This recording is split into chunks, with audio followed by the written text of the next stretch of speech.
एक नशेड़ी ने उत्तर प्रदेश के कुशीनगर में अपनी पत्नी और अपनी मां की हत्या कर दिया और इतना नशे में डूबा हुआ था कि मां और पत्नी की हत्या करने के बाद उनका मांस खा रहा था। अभी कुछ ही दिन पहले दिल्ली में एक नशेड़ी ने अपने माता पिता और अपनी बहन की हत्या कर दिया। हरियाणा में एक नशेड़ी ने अपने माता पिता की हत्या कर दिया। राजस्थान में एक नशेड़ी ने अपने माता पिता और पत्नी की हत्या कर दिया। आए दिन कोई ऐसा दिन नहीं है जबकि कहीं न कहीं कोई नशेड़ी या तो गाड़ी से कुचल के दूसरे को मार रहा है, या कोई अगर नशा करने से रोक रहा है उसकी हत्या कर दे रहा है, या माता पिता पैसा नहीं दे रहे हैं तो उनकी हत्या कर दे रहा है, या भाई बहन अगर नशा करने से रोक रहे हैं तो उनकी हत्या कर दे रहा है। और बहुत सारे नशेड़ी तो खुद ही डिप्रेशन में जाके खुद ही आत्महत्या कर ले रहे हैं। इस समय भारत में 1 लाख करोड़ का नशे का कारोबार चल रहा है। भारत में इस समय 10 करोड़ लोग नशेड़ी हो चुके हैं। 10 करोड़। दुनिया में सबसे ज़्यादा नशेड़ी भारत में है और दुनिया में सबसे ज़्यादा नशे की खपत भारत में है। दुनिया में सबसे ज़्यादा ड्रग पेडलर भारत में है। दुनिया में सबसे ज़्यादा ड्रग स्मगलर भारत में है। दुनिया में सबसे ज़्यादा ड्रग कारोबार भारत में हो रहा है, क्योंकि हमारा कानून घटिया है, हमारी न्यायिक व्यवस्था ऐसी है। इनको सज़ा मिलने की बजाय इनको बेल मिलती है, और जब बेल पे बाहर आते हैं फिर ये नशे का कारोबार शुरू कर देते हैं। पंजाब पूरी तरीके से नशे में डूब चुका है। उत्तर प्रदेश, बिहार भी नशे में लगभग डूबता चला जा रहा है। 10 करोड़ भारत के लोग नशे में डूब चुके हैं। इसका मतलब अगर एक परिवार में एक आदमी नशे में डूबा है तो हर वो 10 करोड़ परिवार भी इस समय नशे के कारण परेशान है। करोड़ों माँ बाप अपने नशेड़ी बच्चों से परेशान हैं। करोड़ों बहन बेटियां नशेड़ी पतियों से परेशान हैं। करोड़ों बच्चे नशेड़ी बाप से परेशान हैं।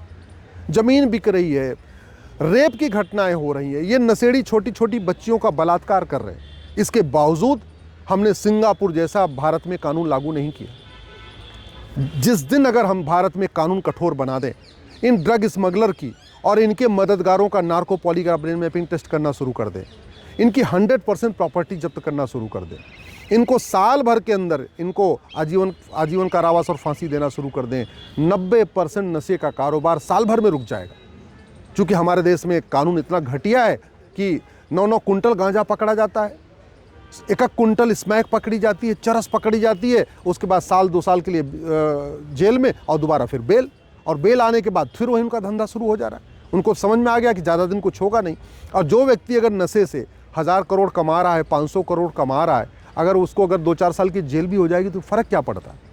इसलिए मैं सरकार से निवेदन कर रहा हूँ, माननीय प्रधानमंत्री से निवेदन कर रहा हूँ, इस समय सबसे टॉप प्रायोरिटी पे नशे को रखें। इस समय नशे के कारण लगभग 2 लाख लोग साल में मर रहे हैं। या तो वो खुद दूसरों को मार रहे हैं नशेड़ी, या खुद को मर रहे हैं।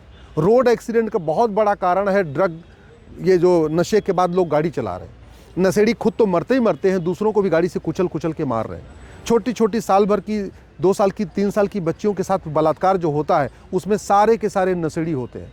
कोई व्यक्ति अपने होशो हवास में साल भर के 2 साल की बच्ची के साथ बलात्कार नहीं करता।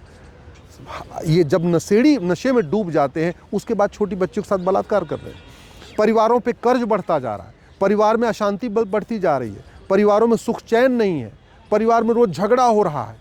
कभी वो नशेड़ी अपने माँ बाप से झगड़ा कर रहा है, कभी वो नशेड़ी अपनी पत्नी से झगड़ा कर रहा है, कभी अपने भाई बहन से झगड़ा कर रहा है। पूरे परिवार इसमें अशांत हो रहे हैं केवल और केवल नशे के कारण।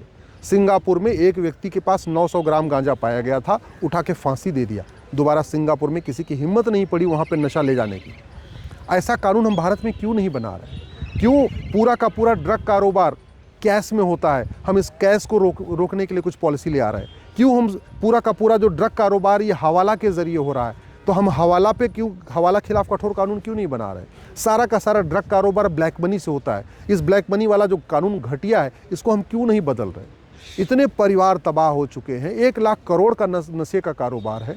10 लाख हमारे भारत के लोग नशेड़ी हो चुके हैं, और उसमें बच्चे बूढ़े जवान सब हैं। अभी तो यंग जनरेशन ज़्यादा नशे में डूब रही है, और लड़के नहीं, लड़कियां भी नशे में डूब रही हैं।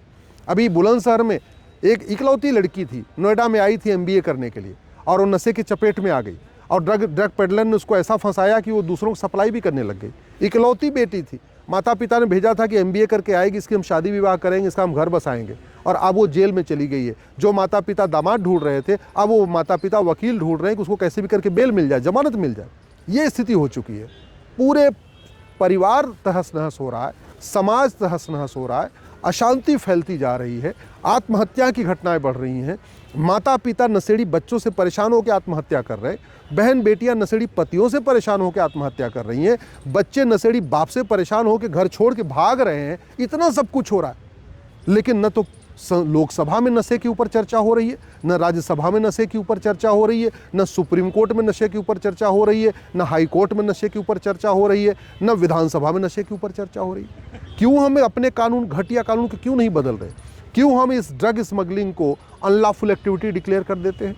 क्यों नहीं हम इस ड्रग स्मगलिंग को नेशनल सिक्योरिटी के लिए थ्रेट डिक्लेयर कर देते हैं? क्यों नहीं ड्रग स्मगलिंग को हम वेजिंग वॉर डिक्लेयर कर रहे हैं? क्यों नहीं हम इस ड्रग स्मगलिंग को एक एक्ट ऑफ टेररिज्म डिक्लेयर कर रहे हैं?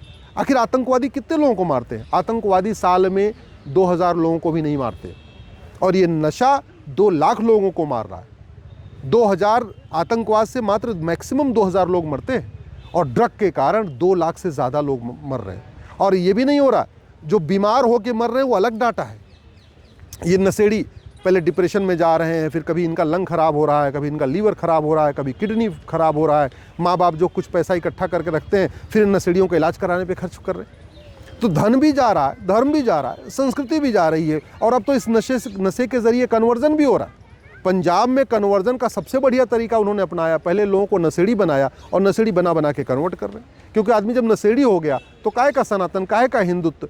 उसको तो जो नशा देगा, वो जो कहेगा उसकी बात मानेगा। तो बहुत बड़ा यूज किया जा रहा है, ड्रग के ज़रिए कन्वर्ट भी किया जा रहा है। और फिर भी न कोई समाजवादी इसके ऊपर बोल रहा है, न कोई अम्बेडकरवादी बोल रहा है, न कोई लोहियावादी बोल रहा है, न पेरियारवादी बोल रहा है, न कोई गांधीवादी बोल रहा है, कोई बोल ही नहीं रहा। नशे के कारण समाजवादी परिवार भी बर्बाद है, फिर भी कोई समाजवादी नेता इसके ऊपर बोलने के लिए तैयार है, इनको फांसी देने की मांग नहीं कर रहा। नशे के कारण हम दलित परिवार के लोग, आदिवासी परिवार के लोग बर्बाद हो रहे हैं, फिर भी कोई अम्बेडकरवादी संसद में खड़े होकर नशा तस्करों को फांसी देने के लिए कानून बनाने की मांग नहीं कर रहा है। इस नशे के कारण गांधीवादी भी परेशान है, नेहरूवादी भी परेशान है, कांग्रेसी भी परेशान है, लेकिन फिर भी कोई गांधीवादी और कांग्रेसी और नेहरूवादी संसद में ये नहीं कह रहा है कि हाँ, नशा तस्करों को फांसी होनी चाहिए, इनकी 100% प्रॉपर्टी जब्त होनी चाहिए, इनकी नागरिकता खत्म होनी चाहिए। नशे के कारण जो राष्ट्रवादी लोग हैं, जो हिंदुत्व को मानते हैं, हिंदू विचार को मानते हैं, उसके वो परिवार भी बर्बाद हो रहे हैं। फिर भी हिंदू हित की बात करने वाले संसद में खड़े होकर ये नहीं कह रहे हैं कि हाँ, नशा तस्करों को फांसी होनी चाहिए, इनका narco polygraph brain mapping test होना चाहिए, इनकी नागरिकता खत्म होनी चाहिए। कोई मांग नहीं कर रहा। जिस दिन भारत में नशा तस्करों का narco polygraph brain mapping test होना शुरू हो जाएगा, जिस दिन भारत में नशा तस्करों की नागरिकता खत्म करने के लिए प्रावधान हो जाएगा, जिस दिन भारत में नशा तस्करों के 100% प्रॉपर्टी जब्त करने के लिए कानून बन जाएगा, और नशा तस्करों को साल भर के अंदर फांसी देने के लिए कानून बन जाएगा, मैं गारंटी के साथ कहता हूं, उसके 1 साल के अंदर 90% नशे का कारोबार खत्म हो जाएगा। और नशा कारोबार खत्म होगा, आत्महत्या की घटनाएं कम होगी। नशा कारोबार खत्म होगा, रोड एक्सीडेंट खत्म होगा। नशा कारोबार खत्म होगा, छोटी छोटी बच्चियों से बलात्कार बंद होगा। नशा कारोबार खत्म होगा, ये परिवार में पूरी तहस नहस हो रहे वो रुकेगा। नशा कारोबार खत्म होगा, भारत की संस्कृति मजबूत होगी। नशा कारोबार खत्म होगा तो धर्मांतरण रुकेगा। इसलिए मैं आप लोगों से हाथ जोड़ के निवेदन कर रहा हूँ, इस नशे के खिलाफ बोलना शुरू करिए, अपने अपने सांसद से मिलिए और सांसद से कहिए कि वो पार्लियामेंट में उठाएं। अगर उनको बिल चाहिए, कानून का ड्राफ्ट चाहिए, ड्राफ्ट बना के मैं दे दूंगा। न तो मैं संसद में हूँ, न तो मैं लोकसभा में हूँ, न मैं राज्यसभा में हूँ कि मैं इस विषय को वहाँ उठा सकूँ। इसलिए आप लोगों से आग्रह है कि जाइए, अपने अपने सांसद से कहिए कि नशे के खिलाफ संसद में अभी जो सत्र शुरू होने वाला है, वहाँ नशा तस्करों को 1 साल के अंदर फांसी देने के लिए कानून बनाने की मांग करेंगे।